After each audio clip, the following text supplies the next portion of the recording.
Μεγάλη επίθεση κατά στόχων στην Ουκρανία εξαπέλυσαν σήμερα τις πρώτες πρωινές ώρες οι ρωσικές ένοπλες δυνάμεις, κάνοντας ευρεία χρήση πυράβλων και μη επανδρομένων αεροσκαφών,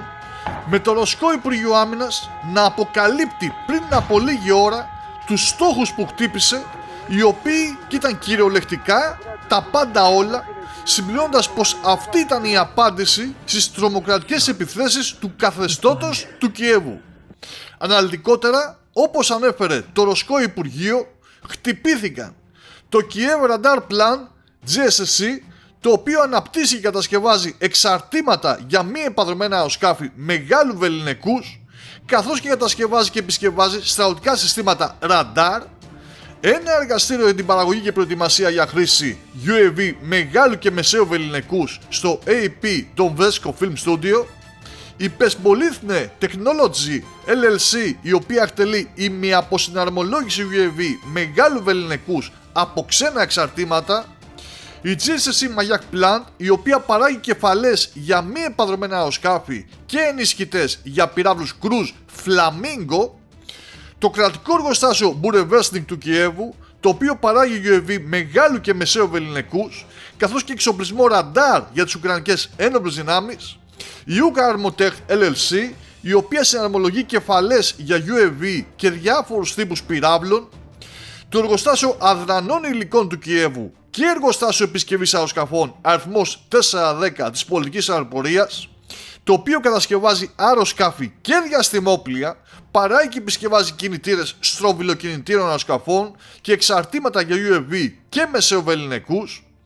τον τερματικό σταθμό καινοτομίας του Κιέβου Nova Posta, ο οποίος παραδίδει και αποθηκεύει προϊόντα διπλής χρήσης, συμπεριλαμβανομένων εκείνων που χρησιμοποιούνται στην παραγωγή UAV, ρομποτικών συστημάτων και συστημάτων ηλεκτρονικού πολέμου, το BHSC εργοστάσιο ηλεκτρομηχανολογικού εξοπλισμού Dnipro και βιομηχανικές επιχείρησεις στο Χάρκοβο, Greenhouse Solution και DTA1 Group LLC, οι οποίες συναρμολογούν κεφαλές για UAV και διάφορους τύπους πυράβλων.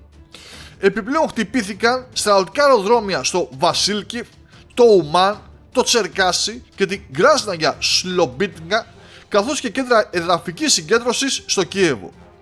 Τώρα από την πλευρά τους, οι Ουκρανικές ένοπλες δυνάμεις ανακοίνωσαν ότι κατέγραψαν στο σύνολό τους 681 εισερχόμενα, με τα 611 να είναι μη επανδρομένα αεροσκάφη και με 70 πυράβλους και ειδικότερα 6 υπερηχητικούς ζυργών, 34 βαλιστικούς πυράβλους Iskander και S400, 30 πύραυλους Cruise X101 και Iskander K, εκ των οποίων κατάφεραν να καταρρύψουν τους 5 ζυργών, 15 βαλιστικούς πυράβλους Iskander M κάθετος S400, 30 πυράβλους Cruise X101 κάθετος Iskander K και 582 UAV διαφόρων τύπων.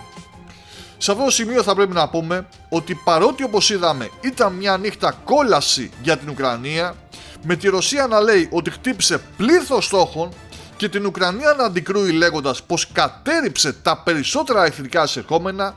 η κύρια ενημέρωση των μεγάλων μέσων ενημέρωσης εστίασε στη φωτιά που ξέσπασε στον καθεδρικό ναό της Κίμης Θεοτόκου στη λάβρα των σπηλαίων του Κιέβου,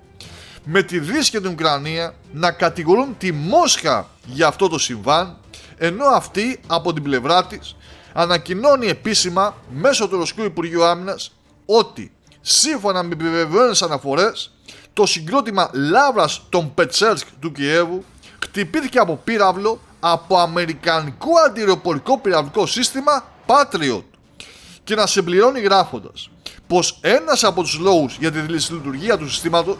θα μπορούσε να είναι ότι οι δυτικές χώρες προμήθευσαν το καθεστώς του Κιέβου με λιγμένους πυράβλους. Σε κάθε περίπτωση πάντως, ο Ρώσος πρόεδρος Βλαντίμιρ Πούτιν το είχε δηλώσει και προχθές στη συνάντηση στο Κρεμλίνο με τους στρατιωτικούς που πολεμούν στα μέτωπα της Ουκρανίας, απαντώντας για τις επιθέσεις που δέχεται η Ρωσία, λέγοντας τα εξής: ταυτόχρονα αυτές οι ενέργειες απαιτούν την κατάλληλη απάντηση από μέρους μας. Λαμβάνουμε τέτοια μέτρα και θα συνεχίσουμε να αυξάνουμε τις επιθέσεις εναντίον υποδομών του αντιπάλου, προκειμένου να τον αποθαρρύνουμε από το να επιτεθεί σε πολιτικές εγκαταστάσεις μας. Μια νύχτα κόλαση λοιπόν έζησε σήμερα η Ουκρανία με ρωσικά χτυπήματα σε πολλούς στόχους. Κάτι που όπως αναμένεται θα συνεχιστεί και όλο το επόμενο χρονικό διάστημα.